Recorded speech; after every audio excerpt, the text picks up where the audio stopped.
Hello बच्चों, welcome back to my channel. कैसे हैं आप सब लोग। आज की वीडियो में मैं आप लोग के लिए फाइनेंशियल लिटरेसी एंड बैंकिंग के एमसीक्यू क्वेश्चंस लेकर के आई हूँ। जो आप लोग का बैंकिंग से रिलेटेड, अवेयरनेस से रिलेटेड क्वेश्चंस आते हैं या जो फाइनेंशियल लिटरेसी से आते हैं, अलग अलग जो है आपको के बीकॉम में हो या बीबीए में हो या फिर जो है किसी भी कॉम्पिटिटिव एग्जाम में हो, तो ये सारी क्वेश्चन आप लोग की वहाँ पर हेल्पफुल होंगे। पहले भी मैं इसको काफी वीडियोस डाल चुकी हूँ, तो उसका आपको एक अलग से प्लेलिस्ट मिल जाएगी मेरे चैनल पर। इसका लिंक मैं आपको इस वीडियो को डिस्क्रिप्शन में भी दे दूंगी और आई बटन में भी दे दूंगी, तो आप लोग वहां से चेक कर लीजिएगा। काफी अच्छे क्वेश्चन हैं, आप लोग के अच्छे से रिवीजन हो जाएगा, प्रिपरेशन हो जाएगा। तो वीडियो को शुरू करते हैं कुछ और नए क्वेश्चन के साथ।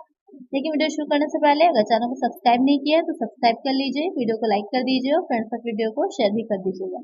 आइए फर्स्ट क्वेश्चन लेते हैं।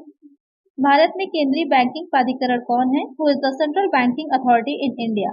RBI, NABARD, ministry of finance, SEBI. Question में आपसे पूछ रहा है कि जो इंडिया है, इंडिया में जो सेंट्रल बैंकिंग अथॉरिटी है वो कौन सी है। तो आपको पता ही होगा कि वो कौन सी हो जाएगी। जो हमारा सेंट्रल बैंक है, सेंट्रल बैंक कौन सा है? RBI, reserve bank of India. तो एक आंसर क्या होगा? Option A. नेक्स्ट क्वेश्चन है, निम्नलिखित में से कौन सा आरबीआई के कार्यों में से एक नहीं है? विच among the following is not one of the function of RBI? Controlling inflation, banking supervision, issue currency, accepting deposit for public. यहाँ पर कह रहा है कि जो आपके लिए रखे ऑप्शन उसमें से कौन सा आरबीआई के कार्यों में से नहीं होगा। तो यहाँ पर इन्फ्लेशन को कंट्रोल करना, बैंकिंग का सुपरविजन करना और करेंसी इशू करना, ये तीनों ही काम आरबीआई करता है। कौन सा नहीं करता है? वो जनता से जमा स्वीकार नहीं करता, यानी कि पब्लिक से डिपॉजिट नहीं एक्सेप्ट करता है। एक आंसर यहाँ पर क्या हो जाएगा? Option D. नेक्स्ट क्वेश्चन है, भारत में एनबीएफसी के रूप में काम करने के लिए किसी को डैश से लाइसेंस लेना होगा। To operate as NBFC in India one has to take licence from dash, SEBI, RBI, ministry of finance, FICCI. यहाँ पर क्वेश्चन में कह रहा है कि जो एनबीएफसी होती है, एनबीएफसी क्या हो जाएगी? नॉन बैंकिंग फाइनेंशियल कॉर्पोरेशन जो होती हैं उनको बोला जाता है। एनबीएफसी की फुल फॉर्म भी पूछ सकता है, तो ध्यान रखिएगा। तो यहाँ पर जो कह रहा है कि उनको ऑपरेट करने के लिए इंडिया में किससे लाइसेंस लेना पड़ता है, तो वो हो जाएगा RBI, reserve bank of India से उनको लाइसेंस लेना पड़ता है इंडिया में ऑपरेट करने के लिए, काम करने के लिए। एक आंसर होगा ऑप्शन बी। नेक्स्ट क्वेश्चन है, निम्नलिखित में से कौन से वित्तीय साधन प्राथमिक व्यापारियों द्वारा निपटाए जाते हैं? Which among the following financial instruments are dealt by primary dealers? Bonds, mutual funds, government securities, debentures.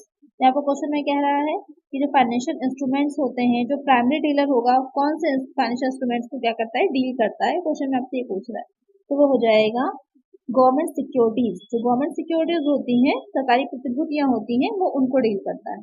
एक आंसर होगा ऑप्शन सी। नेक्स्ट क्वेश्चन है, निम्नलिखित में से कौन सी तरल संपत्ति एसएलआर का हिस्सा? विच out of the following liquid assets is not a part of SLR? SLR क्या होता है? आप लोग मुझे जल्दी से कमेंट करिएगा। इससे पहले की वीडियो में मैंने इसकी फुल फॉर्म आप लोगों को बता रखी है कि एसएलआर की फुल फॉर्म क्या होती है। Cash, government securities, gold, bond. Question में कह रहा है कि जो इसमें से कौन है वो एसएलआर का हिस्सा नहीं है, उसका एक भाग नहीं होगा, या इस तरह से कह लीजिए कि उसका एक एग्जाम्पल नहीं होगा, वो हो जाएगा बॉन्ड। तो बॉन्ड होते हैं वो इसका एक हिस्सा नहीं होते, बाकी तीनों ही चीजें होती हैं। तो इसका आंसर क्या होगा? Option D. नेक्स्ट क्वेश्चन है, भारत में फैक्टरिंग सेवाएं प्रदान करने का विचार सबसे पहले किसने दिया था? The idea of providing factoring services in India was first thought by dash, पॉगल committee, Malhotra committee, Tandon committee, none of this. तो यहाँ पर आपको बताना है कि आपने पढ़ा होगा बहुत सी कमेटीज आई थी बैंकिंग सेक्टर से रिलेटेड, रंगराजन की है, वगैरह समिति है, या फिर मल्होत्रा कमेटी, बहुत सी कमेटीज आई थी जिन्होंने अलग अलग सुझाव दिए थे, सजेशंस दिए थे। यहाँ पर जो आपकी जो फैक्टरिंग सर्विसेज हैं उनका सुझाव किसने दिया था, उनका सजेशन किसने दिया था? तो वो दिया था वाघेल कमेटी ने। तो एक आंसर क्या हो जाएगा? Option A. नेक्स्ट क्वेश्चन है, भारतीय रिजर्व बैंक की स्थापना डैश को हुई थी? Reserve bank of India was established on dash. यहाँ पर आपको बताना है जो रिजर्व बैंक ऑफ इंडिया है वो कब एस्टैब्लिश हुआ था, तो आप सबको पता ही होगा इसका करेक्ट आंसर। अप्रैल 1, 1935, जुलाई 12, 1982, मई 26, 2006, सितंबर 30, 2005। जो रिजर्व बैंक ऑफ इंडिया है, आरबीआई है, वो एस्टैब्लिश हुआ था 1 अप्रैल 1935 को। एक आंसर क्या हो जाएगा? Option A. अच्छा, ये तो हो गई थी कि इसको एस्टैब्लिश हुआ था, इसका राष्ट्रीयकरण जो हुआ था, नेशनलाइज जो किया गया था, वो कब किया गया था? वो हुआ था जनवरी 1949 में। जैन में 1949 में उसका क्या किया गया था, राष्ट्रीयकरण हुआ था, नेशनलाइज किया गया था। तो यहाँ पर करेक्ट आंसर जो है वो है ऑप्शन ए। दोनों ही पूछ सकता है, स्थापना भी पूछ सकता है, आपका राष्ट्रीयकरण भी पूछ सकता है, तो ध्यान में रखिएगा। नेक्स्ट क्वेश्चन है, भारत का सबसे बड़ा सार्वजनिक क्षेत्र का बैंक कौन सा है? Which is the largest public sector bank in India? तो आपके बैंक भी जो होते हैं दो तरह के होते हैं, एक तो गवर्नमेंट हो जाता है जो नेशनलाइज होते हैं, पब्लिक सेक्टर के होते हैं, प्राइवेट बैंक होते हैं।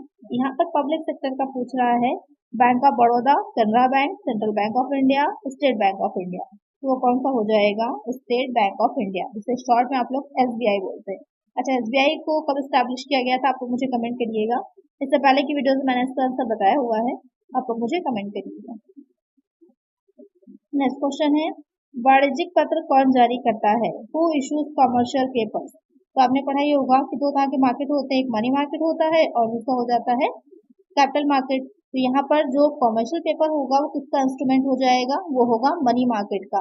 मनी मार्केट और कैपिटल मार्केट से रिलेटेड काफी क्वेश्चंस मैंने प्रीवियस वीडियो में करवाए हुए हैं, तो आप लोग वो वीडियो जरूर देख लीजिएगा, जिससे आप लोग को अच्छे से उसकी रिवीजन हो जाएगा, तैयारी हो जाएगी।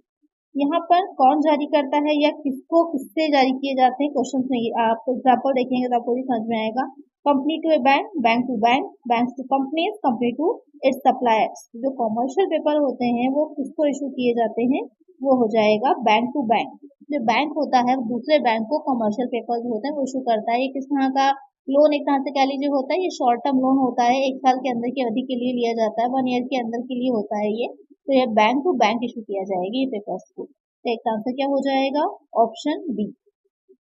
नेक्स्ट क्वेश्चन, स्विफ्ट का पूर्ण रूप क्या है? What is the full form of SWIFT? आपको स्विफ्ट की फुल फॉर्म बतानी है, काफी इंपॉर्टेंट क्वेश्चन है ये। Safe window for interbank financial transaction, safe window in case of financial transaction, society for world wide interbank financial telecommunication, safe window institute for transaction. जो SWIFT होता है उसकी फुल फॉर्म क्या है? स्विफ्ट एक code होता है जिसमें जो बैंक प्रोवाइड कराता है आपको, जब आप इंटरनेशनल ट्रांजेक्शन कर रहे होते हैं तो वहाँ पर स्विफ्ट कोड जो होता है बहुत इंपॉर्टेंट होता है, उसके बिना आप जो इंटरनेशनल ट्रांजेक्शन नहीं कर सकते। तो यहाँ पर उसकी फुल फॉर्म हो जाएगी society for world wide interbank financial telecommunication. एक आंसर होगा ऑप्शन सी। नेक्स्ट क्वेश्चन, निम्नलिखित में से किसने ग्रामीण बैंकों के लिए कोर बैंकिंग इंफ्रास्ट्रक्चर स्थापित किया? Which one of the following set up core banking infrastructure for rural banks? IBA, NABARD, RBI, SIDBI।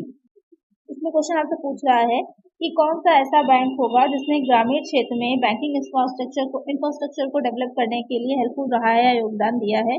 वो हो जाएगा नाबार्ड। नाबार्ड की फुल फॉर्म क्या होती है? आप लोग मुझे जल्दी से कमेंट करिए, काफी अच्छा क्वेश्चन है ये भी। तो यहाँ पर करेक्ट आंसर क्या हो जाएगा? Option B. नेक्स्ट क्वेश्चन है, वह कौन सा उपकरण है जो RBI को सरकारी प्रतिभूतियों की मुद्रा आपूर्ति और कीमतों को स्थिर करने में सहायता करता है? Which is the tool to help RBI to stabilize money supply and price of government securities? EOQ, EPQ, GIT, OMO।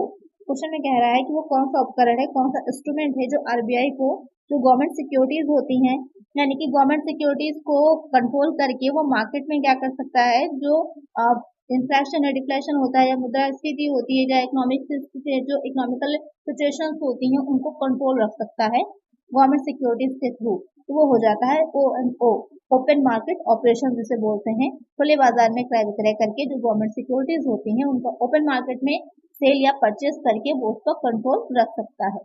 तो एक आंसर क्या हो जाएगा? Option D.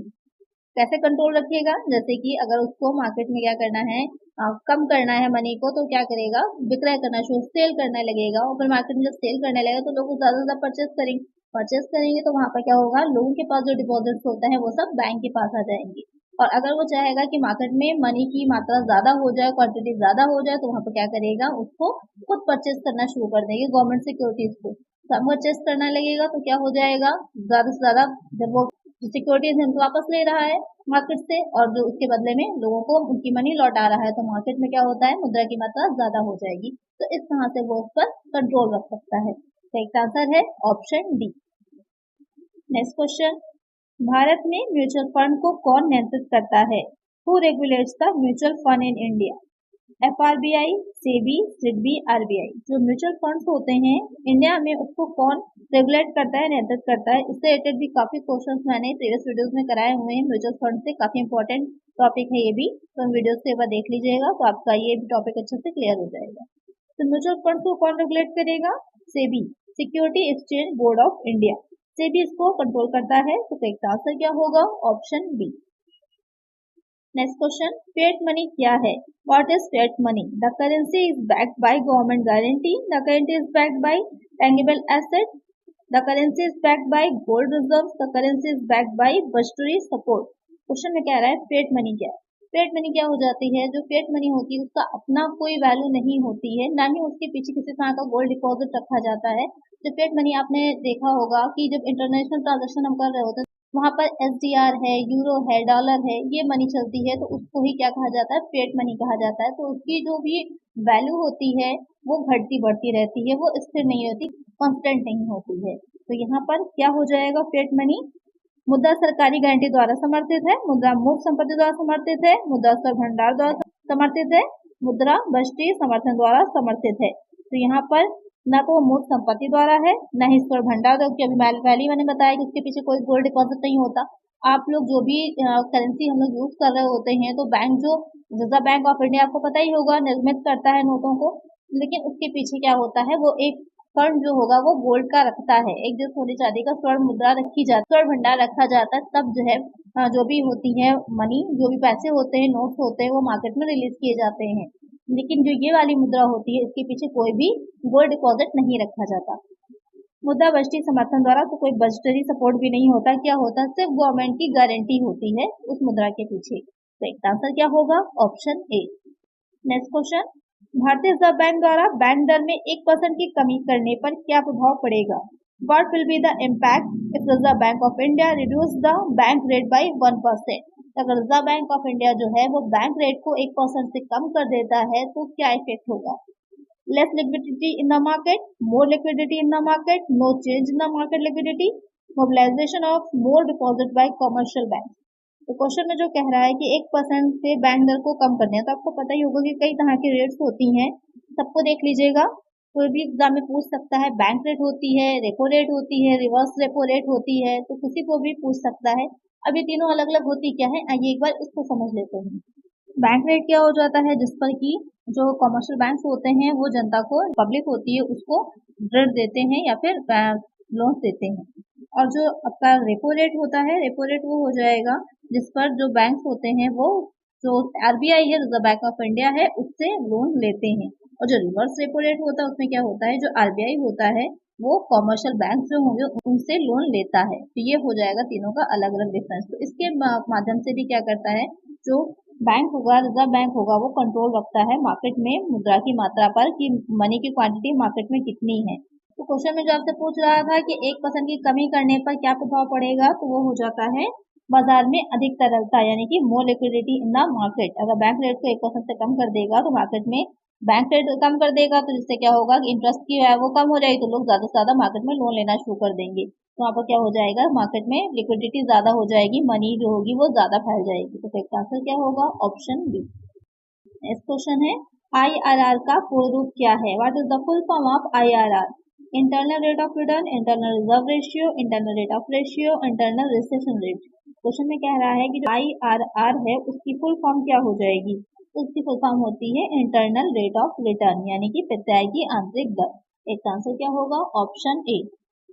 नेक्स्ट क्वेश्चन, बैंकों द्वारा जुटाई गई जमा राशि का उपयोग किया जाता है। Deposit mobilised by the banks are utilised for loans and advances, investment in government and other approved securities in fulfillment of liquidity stipulation, investment in commercial paper, shares, debenture up to stipulated selling, all of the above। तो question में कह रहा है कि bank जो धनराशि एकत्र करते हैं, जमा करते हैं, उसका क्या यूज करते हैं वो?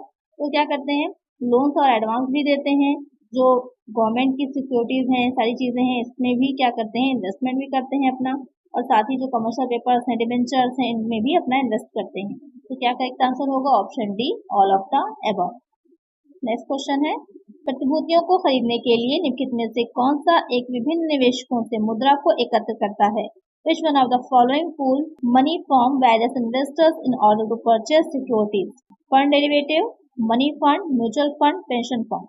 क्वेश्चन में कह रहा है कि कौन जो होगा वो सिक्योरिटीज को परचेज करने के लिए काफी जो इन्वेस्टर्स होते हैं उनसे क्या करता है, मनी को कलेक्ट करता है, उसके बाद उससे सिक्योरिटीज को खरीदता है। यानी कि एक तरह से ये समझ लीजिए कि जो बीच का रहता है, मीडिएटर की तरह काम करता है, और जो ज्यादा जोखिम होता है, रिस्क होता है फैक्टर, वो उसके ऊपर ज्यादा रहता है, तो वो हो जाएगा म्यूचुअल फंड।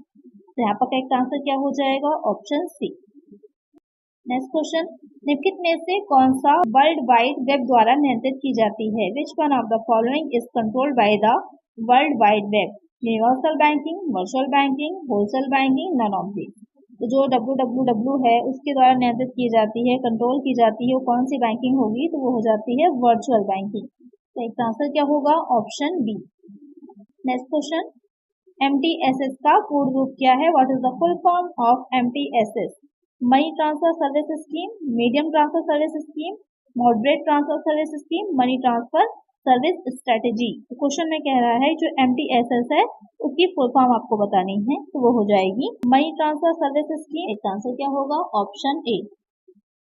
आज की वीडियो में इतना ही। आई होप आपको वीडियो अच्छी लगी होगी, क्वेश्चन अच्छे लगे होंगे।